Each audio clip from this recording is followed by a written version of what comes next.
जय श्री कृष्णा। राधे राधे। आप सभी का आज का दिन शुभ और मंगलमय हो। प्रिय भक्तों, आज मैं कार्तिक मास व्रत कथा का पहला अध्याय सुनाने जा रही हूँ। जैसा कि हम लोग जानते हैं, कार्तिक मास का शास्त्रों में विशेष महत्व बताया गया है। इस महीने में जो व्यक्ति भगवान विष्णु और माता लक्ष्मी की उपासना करता है, उसकी हर मनोकामना शीघ्र ही पूर्ण होती है। और साथ ही साथ कार्तिक मास में कार्तिक महात्म्य व्रत कथा का पाठ करता है, उसकी हर मनोरथ पूर्ण होती है। मैं भगवान विष्णु और माता लक्ष्मी से प्रार्थना करती हूँ कि जो यह कथा सुन रहे हैं उनके जीवन में अपार सुख शांति और समृद्धि लेकर आए। तो चलिए, कथा श्रवण करने से पहले हम सभी मिलकर एक प्रार्थना करते हैं कि हे हरि नारायण, आपके कृपा से ही यह पवित्र कार्तिक मास प्रारंभ हुआ है। हम सभी के जीवन में आप भक्ति का दीपक प्रज्वलित करें, सही मार्ग दिखाएं, हमारे मन को पाप मोह अज्ञानता से दूर रखें और सद्बुद्धि प्रदान करें। हे माता तुलसी, हम सभी आपके चरणों में कोटि कोटि प्रणाम करते हैं। जिस प्रकार आप अपनी खुशबू से इस वातावरण को स्वच्छ रखती हैं, ठीक उसी प्रकार हमारा मन भी स्वच्छ रहे, मन साफ और पापों से मुक्त रहे। हम सभी की मनोकामना शीघ्र ही पूर्ण हो और हमारे घर में श्री नारायण और माता लक्ष्मी का वास हो। इसके साथ ही साथ सकारात्मक शक्तियों का संचार हो और यह कार्तिक मास सभी के घरों में सुख शांति और समृद्धि लेकर आए। प्रेम से बोलिए भगवान विष्णु की जय, माता लक्ष्मी की जय, तुलसी मैया की जय। जैसा कि हम लोग जानते हैं, तुलसी जी का विशेष पूजा कार्तिक मास में ही किया जाता है। इस माह में तुलसी जी का विवाह भगवान विष्णु जी के साथ हुआ था। तुलसी जी माता लक्ष्मी जी का ही प्रतीक हैं। पूरे मास में तुलसी जी के चौरे के आगे प्रत्येक शाम को घी का दीपक जलाना चाहिए। हिंदू धर्म में प्रत्येक घर में इसलिए तुलसी जी की पौधा बहुत ही पूजनीय माना जाता है, क्योंकि तुलसी जी के पौधे से ज़्यादा ऑक्सीजन प्रदान करने की क्षमता है। तुलसी जी के पौधों से वायु प्रदूषण दूर हो जाता है। स्नान ध्यान करके माता तुलसी जी के जड़ों में भी गंगा जल समर्पित करना चाहिए और शाम के समय दीपदान अवश्य करनी चाहिए। इस माह को दामोदर माह के नाम से भी जाना जाता है, जो कि भगवान विष्णु का ही एक अलग नाम है। अतः भगवान विष्णु जी के साथ ही माँ लक्ष्मी जी की पूजा अर्चना की जाती है। इस माह में भगवान शिव शंकर भोलेनाथ और श्री हरि नारायण विष्णु दोनों ही धरती पर प्रकट होते हैं। इसी कारण से धूमधाम से भगवान शिव शंकर और भगवान विष्णु की पूजा करनी चाहिए। कार्तिक मास में गंगा नदी में स्नान का बहुत ही महत्व है। ऐसा मानते हैं कि गंगा नदी में स्नान करने से सारे पाप धुल जाते हैं और मनुष्य को अंत में मोक्ष की प्राप्ति होती है। आत्मा की शुद्धता और आध्यात्मिक उन्नति के लिए भी यह मास अत्यंत महत्वपूर्ण माना जाता है। प्रिय भक्तों, आज मैं सबसे पहले भगवान गणेश जी की चिमटी में चावल और चम्मच में खीर वाली कहानी सुनाती हूँ। तो प्रेम से बोलिए भगवान गणेश की जय। एक समय की बात है, भगवान गणेश जी बालक का रूप धारण करके पृथ्वी पर घूमने निकले। उन्होंने एक चम्मच दूध ले लिए और चिमटी में चावल लेकर सबको कहने लगे, कोई माई खीर बना दो, कोई माई खीर बना दो। लेकिन सबने बालक समझकर उन पर हंसने लगे। एक बुढ़िया माई बोली, बेटा तेरा नाम क्या है? ला मैं तेरे लिए बहुत स्वादिष्ट खीर बना देती हूँ। बालक ने कहा, मेरा नाम गणेश है। गणेश दूध और चावल माई को देकर चले गए। बुढ़िया माई ने छोटी भगोनी में दूध चढ़ाई, लेकिन दूध छीज हो गया और चावल जल गई। तब गणेश जी ने कहा, माई तुझे तो बनाना भी नहीं आता। अब तू स्नान ध्यान से निवृत्त होकर गणेश भगवान का नाम लेकर बड़ा भगोना चढ़ा देना, खीर बन जाएगी। दूसरे दिन बुढ़िया माई ने वैसा ही किया और खीर बहुत अच्छी तरह से बन गई। बुढ़िया माई खीर बनाने के बाद अपनी बहू से बोली कि मैं गणेश को बुला कर लाती हूँ। बुढ़िया माई नगरी में गणेश को आवाज़ लगाने लगी, गणेश गणेश तुम कहाँ हो।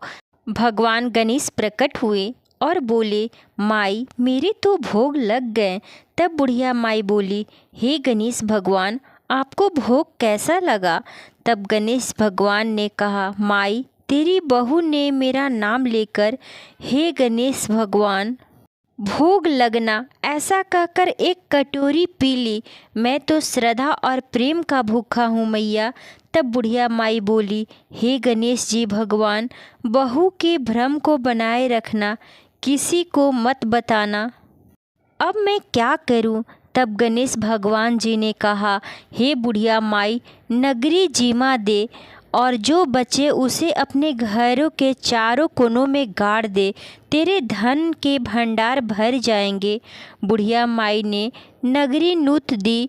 लोगों ने कहा, गरीब बुढ़िया माई क्या जिमाएगी, पर चलो उसके घर पर पानी का लोटा ही गिरा कर आएंगे। जो भी आया जिम कर गया। किसी ने भी ऐसी स्वादिष्ट खीर पहले कभी नहीं खाई थी। सबने बुढ़िया माई से पूछा। तब बुढ़िया माई ने निष्पष्ट भाव से सारी बातें बता दी और कहा कि भगवान गणेश ने ही खुद खीर बनवाए थे। सारी गांव बुढ़िया माई की बात सुनकर बुढ़िया माई की श्रद्धा भक्ति भोलेपन की प्रशंसा कर रहे थे। बुढ़िया माई के अन्न धन के भंडार भर गए। झोपड़ी की जगह महल बन गई। दास दासियां घर में काम करने लगे। घर धन संपत्ति से भर गई। इस प्रकार बुढ़िया माई धनवान हो गई। हे गणेश भगवान जी, जैसी बुढ़िया माई को दिया वैसे ही सबको देना और अपनी कृपा सारे भक्तों पे बनाए रखना। गणेश जी भगवान ऐसे ही हैं, जिनकी कामना होती है उसे पूर्ण करते हैं और सभी की बात सुनते हैं, सबकी मनोकामना पूर्ण करते हैं। प्रेम से बोलिए भगवान गणेश की जय। प्रिय भक्तों, अब मैं आप सभी को कार्तिक मास के पहले अध्याय की कथा सुनाने जा रही हूँ। एक समय धर्म के गढ़ रहस्यों, ज्ञान विज्ञान और शास्त्रों में वर्णित कार्तिक मास का पहला अध्याय का शुभारंभ करती हूँ। दोस्तों, श्री सूत जी बोले, जब देवर्षि नारद श्री कृष्ण चंद्र जी से मंत्रणा करने के लिए चले गए, तब हर्ष से गदगद होकर सत्यभामा ने अपने पति श्री कृष्णचंद्र जी से कहा, हे स्वामी, मैं धन्य हूँ, मेरा सफल जीवन धन्य है। मैं अपने को कृतकृत्य समझती हूँ। मेरे जन्मदाता वे माता पिता भी धन्य हैं, क्योंकि उन्होंने निसंदेह त्रैलोक्य सुंदरी मुझे सत्यभामा को जन्म दिया है। इस सुंदरता का ही प्रभाव है कि आपकी 16,000 स्त्रियों के रहते हुए भी मैं आपको विशेष प्रिय हूँ।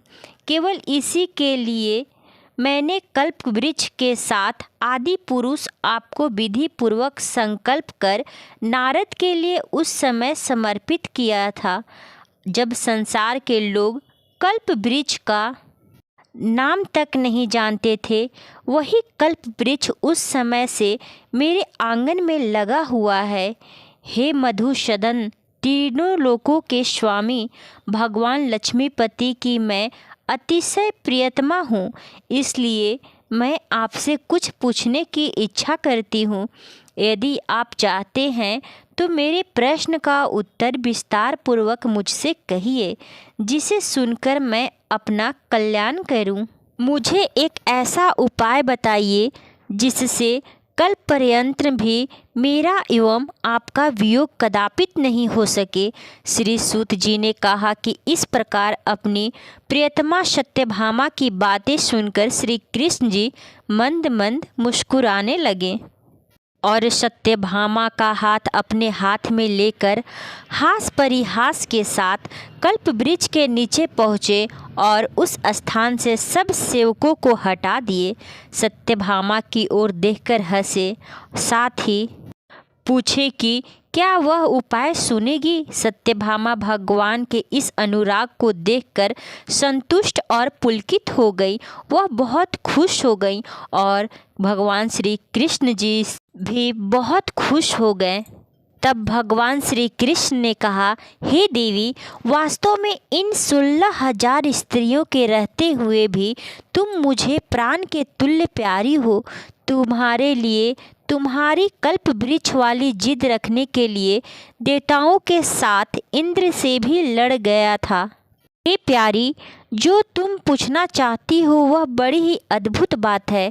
तुम्हें मैं जो किसी को न देने वाली बहुमूल्य वस्तु को भी दे देता हूँ, न करने वाला काम भी करता हूँ, छिपाने वाली बात भी कर देता हूँ, तो फिर भी मुझसे पूछने की आवश्यकता ही क्यों थी। तुम्हारे मन में जो प्रश्न है उसे पूछो, मैं कहूँगा।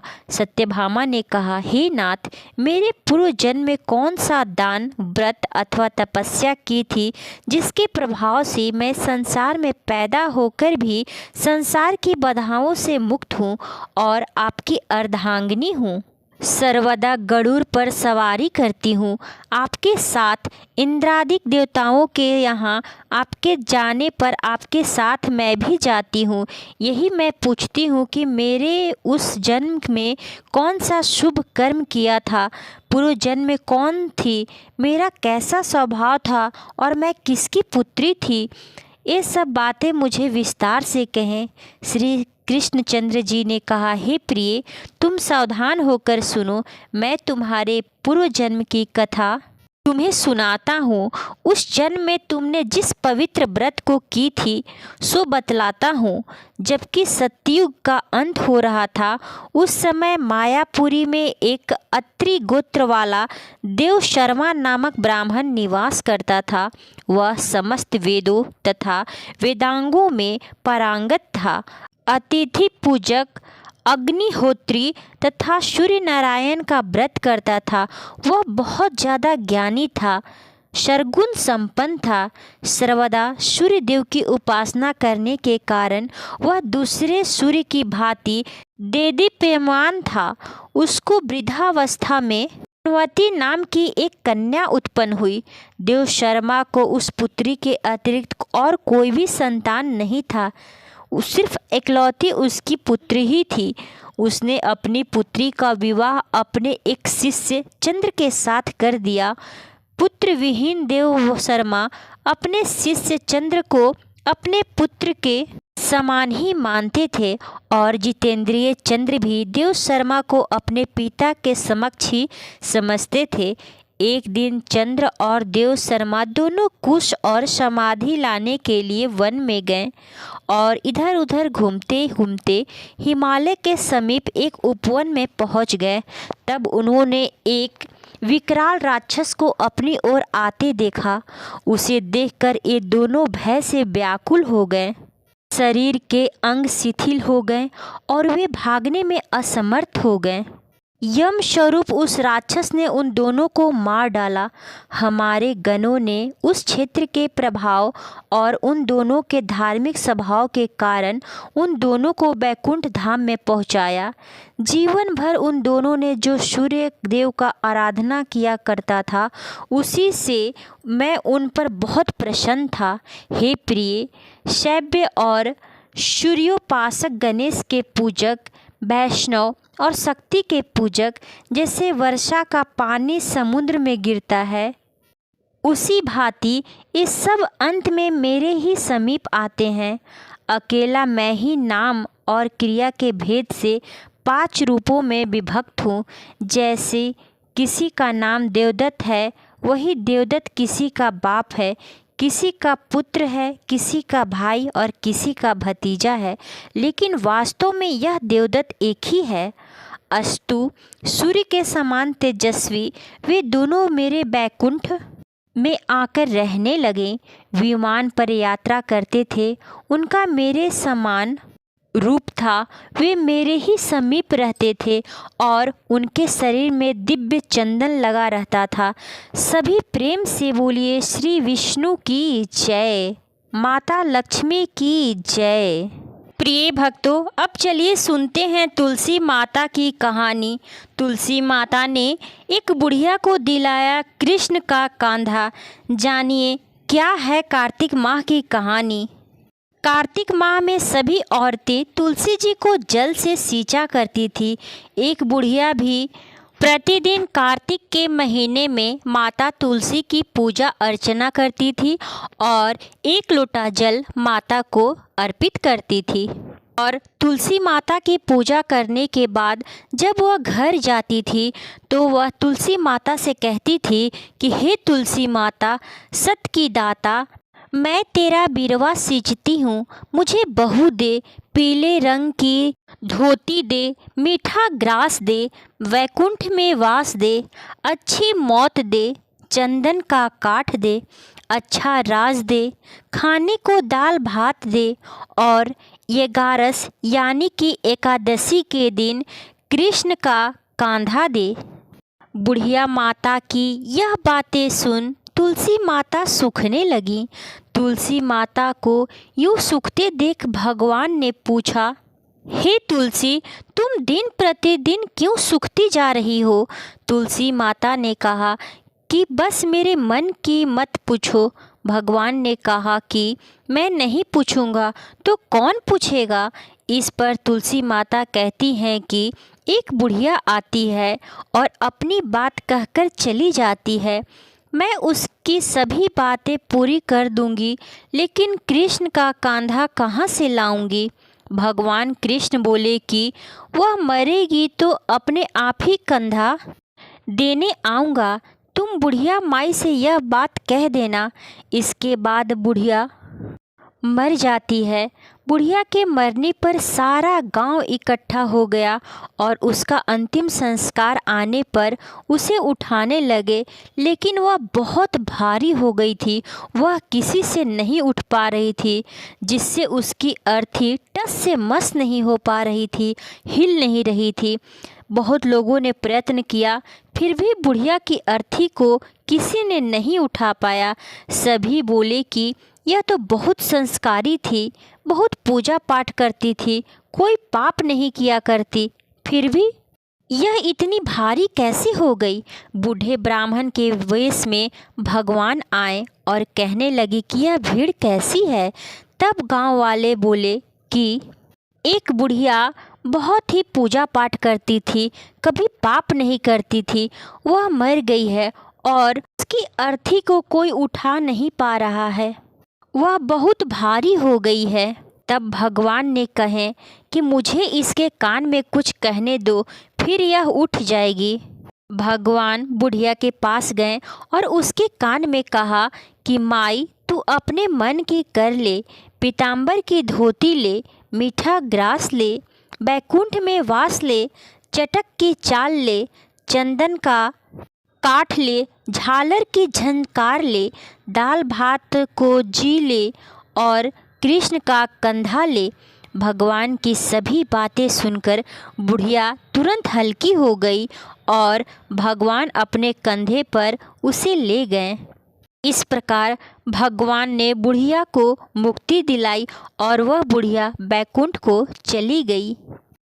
हे तुलसी मैया, जैसे आपने उस बुढ़िया माई की मुक्ति की, वैसे ही सभी को करना। जो भक्त आपकी पूजा पाठ करते हैं, आपको सींचते हैं, उनकी भी मनोकामना बुढ़िया माई की तरह पूर्ण करना। जैसे भगवान ने उसे कंधा दिया उसे ही सभी भक्त को देना। कार्तिक स्नान के साथ तुलसी जी का पूजा का भी अत्यधिक महत्व है। इसी माह में तुलसी जी का विवाह कराया गया था। जिन्हें कन्या संतान नहीं होती वह तुलसी जी का विवाह शालिग्राम जी से कराकर कन्यादान का सुख पाते हैं। तो सभी लोग बोले तुलसी मैया की जय, शालिग्राम बाबा की जय, श्री कृष्ण भगवान की जय। कार्तिक मास की पहला अध्याय की कथा यहीं समाप्त होती है। तो प्रेम से बोलिए देवी लक्ष्मी माता की जय, श्री हरि नारायण की जय, तुलसी मैया की जय। प्रिय भक्तों, अब मैं दूसरी कथा सुनाने जा रही हूँ। यह कथा कार्तिक मास की वह कथा है जिसे सुनने से पूरे साल भगवान श्री कृष्ण की असीम कृपा अपने भक्तों पर बनी रहती है। कार्तिक माह में यह कथा खिचड़ी की कथा है। तो चलिए श्रवण करते हैं। किसी गांव में एक बुढ़िया रहती थी और वह कार्तिक का व्रत रखा करती थी। हर कार्तिक के महीने में सुबह स्नान आदि से निवृत्त कर तुलसी माता को सींचती, श्रीमन नारायण की पूजा करती, माता लक्ष्मी की व्रत करती, कृष्ण भगवान को पूजा करती। इस प्रकार वह सभी देवी देवताओं को तन मन धन से पूजा अर्चना करती थी। उसके व्रत खोलने के समय भगवान श्री कृष्ण स्वयं आते और एक कटोरी खिचड़ी रखकर चले जाते। भगवान श्री कृष्ण प्रतिदिन बुढ़िया के लिए एक कटोरी खिचड़ी रखकर चले जाते थे। बुढ़िया के पड़ोस में एक औरत रहती थी। वह हर रोज़ यह देखकर ईर्ष्या करती थी, जलती थी कि इसका कोई नहीं है, फिर भी इसे खाने के लिए खिचड़ी कैसे मिल जाती है। एक दिन कार्तिक महीने का स्नान करने बुढ़िया गंगा नदी गई। पीछे से भगवान कृष्ण उसका खिचड़ी का कटोरा रख गए। पड़ोसन ने जब खिचड़ी का कटोरा रखा हुआ देखा और देखा कि बुढ़िया वहाँ पे नहीं है, तब वह कटोरा उठाकर घर के पिछवाड़े फेंक आई। कार्तिक स्नान के बाद बुढ़िया घर आई तो उसे खिचड़ी का कटोरा नहीं मिला और वह भूखी ही रह गई। बार बार एक ही बात कहती कि कहाँ गई मेरी खिचड़ी और कहाँ गया मेरा खिचड़ी का कटोरा। दूसरी ओर पड़ोसन ने जहाँ खिचड़ी गिराई थी वहाँ एक पौधा उगा जिसमें 2 फूल खिले। एक बार राजा उस ओर से निकला तो उसकी नज़र उन दोनों फूलों पर पड़ी और वह उन्हें तोड़कर घर ले आया। घर आने पर उसने वह फूल रानी को दे दिए। रानी ने जब उन फूलों को लिया तो वह उन्हें सूंघने लगी और फूल को सूंघते ही वह गर्भवती हो गई। कुछ समय बाद रानी ने 2 पुत्रों को जन्म दिया। वह दोनों जब बड़े हो गए तब वह किसी से भी बोलते नहीं थे, लेकिन जब वह दोनों शिकार पर जाते तब रास्ते में उन्हें वही बुढ़िया मिलती जो अभी भी यही कहती थी कि कहाँ गई मेरी खिचड़ी और कहाँ गया मेरा खिचड़ी का कटोरा। बुढ़िया की बात सुनकर वह दोनों कहते कि हम हैं तेरी खिचड़ी और हम हैं तेरा बेला।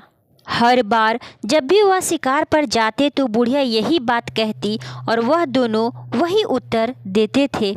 एक बार राजा के कानों में यह बात पड़ गई। उसे आश्चर्य हुआ कि दोनों लड़के किसी से नहीं बोलते, तब यह बुढ़िया से कैसे बात कर लेते हैं। राजा ने बुढ़िया को राजमहल में बुलवाया और कहा कि हमसे तो किसी से ये दोनों बोलते नहीं हैं, तुमसे यह कैसे बोलते हैं। बुढ़िया ने कहा कि महाराज, मुझे नहीं पता कि ये कैसे मुझसे बोलते हैं। मैं तो कार्तिक का व्रत करती थी और भगवान कृष्ण मुझे खिचड़ी का बेला भरकर दे जाते थे। एक दिन मैं स्नान करके घर वापस आई तो मुझे खिचड़ी नहीं मिली और न ही खिचड़ी का रखा हुआ कटोरा। जब मैं कहने लगी कि कहाँ गई मेरी खिचड़ी और कहाँ गया मेरा बेला, तब इन दोनों लड़कों ने कहा कि तुम्हारी पड़ोसन ने तुम्हारी खिचड़ी फेंक दी थी तो उसके 2 फूल बन गए थे। वह फूल राजा तोड़कर ले गया और रानी ने सूंघा तो हम 2 लड़कों का जन्म हुआ। हमें भगवान ने ही तुम्हारे लिए भेजा है। इन सारी बातों को राजा ने सुनकर बुढ़िया को महल में ही रहने को कहा। तब से बुढ़िया वहीं राजमहल में रहने लगी और सारी सुख सुविधाएं उसे मिलने लगी। हे कार्तिक महाराज, जैसे आपने बुढ़िया की बात सुनी वैसे ही उन सारे भक्तों की बात सुने जो आपका व्रत करते हैं। जिस प्रकार आपने बुढ़िया की गरीबी को दूर किया और उसे मनचाहा फल प्रदान किया, ठीक उसी प्रकार उन सभी भक्तों की मनोकामना पूर्ण करे जो आपकी पूजा करते हैं, अर्चना करते हैं। प्रेम से बोलिए श्री कार्तिक देव जी महाराज की जय, राधे कृष्ण की जय, श्रीमन नारायण की जय, माता लक्ष्मी की जय। प्रिय भक्तों, आज की वीडियो कैसी लगी प्लीज़ कमेंट में ज़रूर बताएं ताकि कुछ भी त्रुटियां हो उसे मैं सुधार सकूं और आने वाले वीडियो में उन त्रुटियों को सही कर सकूं। प्लीज़ मुझे कमेंट करके ज़रूर बताएं। धन्यवाद।